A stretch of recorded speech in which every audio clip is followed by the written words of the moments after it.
ایک جماعت ہے انگلینڈ سے. اس جماعت کے اندر جو امیر صاحب تھے وہ بہت بڑے ڈاکٹر تھے, سرجن تھے. تو ہمارے بھائی نے ان سے بھی کہا کہ امیر صاحب ہمارے بھائی چھوٹے فلموں میں کام کرتے ہیں لیکن ملاقات نہیں کرتے, کیا کیا جائے؟ تو امیر صاحب نے اپنا وزٹنگ کارڈ ہمارے بھائی کو دیا اور کہا کہ جا کے ان کو دینا اور کہنا کہ انگلینڈ سے جماعت آئی ہے, اس میں نوجوان بچے ہیں جو ان کی ساری فلمیں دیکھے ہیں اور ان کے فین ہیں, ان سے ملنا چاہتے ہیں. تو ہمارے بھائی نے ہم کو کارڈ لا کر کے دیا, کہا کہ بھائی ڈاکٹر صاحب ہے, بہت بڑے ڈاکٹر ہے, دیکھو ان کی جماعت آئی ہے انگلینڈ سے اور ان میں سب نوجوان بچے ہیں اور وہ آپ کے فین ہیں, آپ سے ملنا چاہتے ہیں. تو میں نے کہا کہ ٹھیک ہے انشاءاللہ ملاقات کریں گے. تو ایک وقت طے ہوا, امیر صاحب ہمارے بھائی اور گستاتی آئے. تو میں نے کہا ہمارے بھائی سے کہ کہاں ہے ڈاکٹر صاحب؟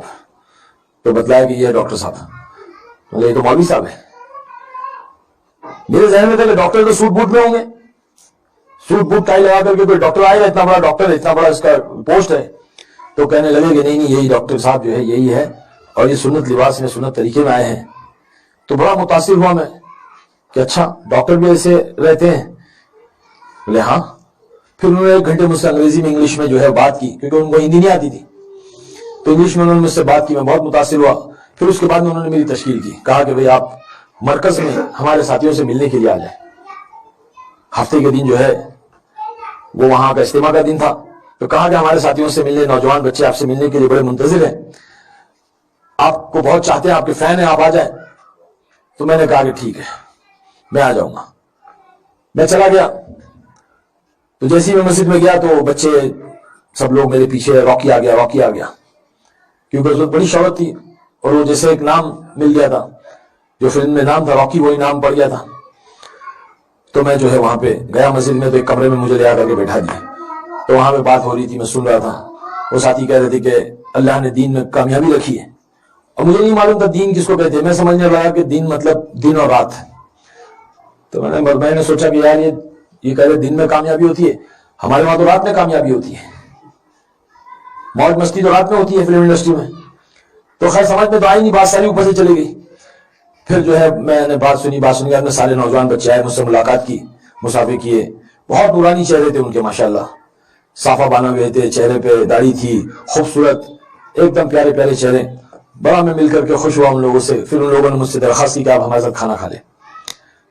تو میں پہلی بار مسجد میں ان لوگوں کے ساتھ میں جو کھانا کھانے بیٹھا تو سیدھا سادہ سا کھانا تھا. تو میں اکثر کہتا ہوں کہ وہ تبلیغ کی دال نے حرام کی بریانی چھڑا دی. تو وہ دال میں اتنی لذت تھی, اتنی کشش تھی, اتنا مزہ آیا.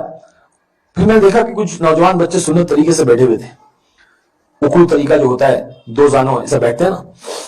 تو میں نے پوچھا یہ ایسے کیوں بیٹھ کے کھانا کھا رہے ہیں؟ تو یہ سنت طریقہ ہے, اللہ کے نبی کے طریقے میں بڑی کشش ہوتی ہے. تو کشش میرے دل کو اثر کری. میں نے بولا یہ ایسے کیوں بیٹھ کے کھانا کھا رہے؟ تو بولے یہ جو ہے سنت طریقہ, اللہ کے نبی اس طرح سے بیٹھ کر کے کھانا کھایا کرتے. تو میرے دل میں بات آئی, اگر آدمی اس طرح سے بیٹھ کر کھانا کھائے گا تو اس کی پرسنالٹی بہت اچھی رہے گی, کیونکہ ہمارے اس دور میں ہم کو ہمارے جسم کی, ہماری پرسنالٹی کی, ہماری فگر کی بہت ہم کو فکر ہوتی تھی, کیونکہ یہی ہماری دکان تھی, اسی سے ہماری روزی روٹی چلتی تھی. تو میرے دل میں بات آئی کہ تو بہترین طریقہ ہے تو کھانا کھانے کا. پھر کھانا کھا لیے, پھر اس کے بعد میں کہنے لگے کہ آپ ہمارے ساتھ سو جاؤ, آج اللہ کے گھر میں مسجد کی چڑھائی پہ آپ سو جاؤ. آپ تو نرم نرم گدوں پہ سوتے ہو, ایئر کنڈیشن کمروں میں سوتے ہو, 5 اسٹار ہوٹلوں میں سوتے ہو, آج ہمارے گھر, اللہ کے گھر میں ہمارے ساتھ سو جاؤ. بار بار یہ کہنے لگے اللہ کے گھر میں, اللہ کے گھر میں, مسجد کی چٹائی میں. تو میں نے بولا بھائی ٹھیک ہے میں سو جاؤں گا. تو سونے کی تیاری کی. کھانا کھایا, کھانے کے بعد میں عشاء کے بعد میں جو ہے کھانا کھا کے سونے کی تیاری ہوئی. تو سونے سے پہلے مشورہ ہوا کہ اللہ کے راستے میں جو جماعتیں آئی ہوئی ہے, اللہ کے راستے میں جو لوگ آئے ان کی نگرانی کرنے کے لیے ساتھی طے کیے جا رہے تھے کہ کون چوکیداری کرے گا, تاکہ یہ اللہ کے راستے میں نکلے ہوئے جو مہمان ہیں ان کی اور ان کے سامان کی چوکیداری کے لیے ساتھی طے کیے جا رہے تھے. تو امیر صاحب نے کہا کہ جو آنکھ اللہ کے راستے میں نکلے ہوئے لوگوں کے لیے جاگے گی, ان کی چوکیداری, ان کی نگرانی کرے گی, تو اس آنکھ کے اوپر اللہ پاک جہنم کی آگ کو حرام کر دے گا. تو یہ بات سن کر کے بہت اچھا لگا. میں نے کہا کہ میں جاگوں گا, بڑے جوش میں تھا میں نے کہا میں جاگوں گا.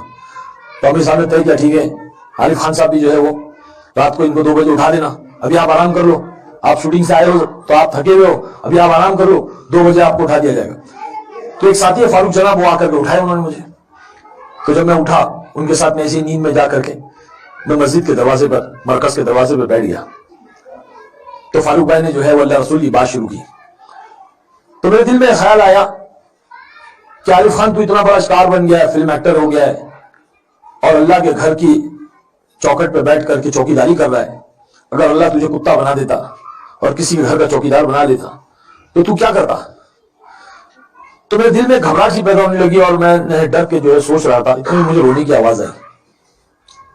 تو میں نے دیکھا کہ پہلی صف میں کوئی لوگ رات کو تہجد میں رو رہے ہیں، بل بلا کے رو رہے ہیں، دہاڑے مار مار کے رو رہے ہیں. تو میں نے فاروق جناب سے کہا کہ فاروق بھائی یہ کیا بات ہے، کیوں رو رہے اس طرح سے، ان کو کیا پریشانی، ان کو کیا تکلیف ہے؟ تو فاروق جناب کہنے لگے کہ یہی تو کام ہے. ہمارے مولانا یونس صاحب رحمۃ اللہ علیہ پونا کے، انہوں نے اس دھارواڑ میں بڑی محنت کی ہے، بلکہ پورے مہاراشٹر میں محنت کی ہے، پورے کوکن پٹے میں محنت کی ہے. بہت بڑے اللہ والے تھے، میرا وقت ان کے ساتھ لگا ہے.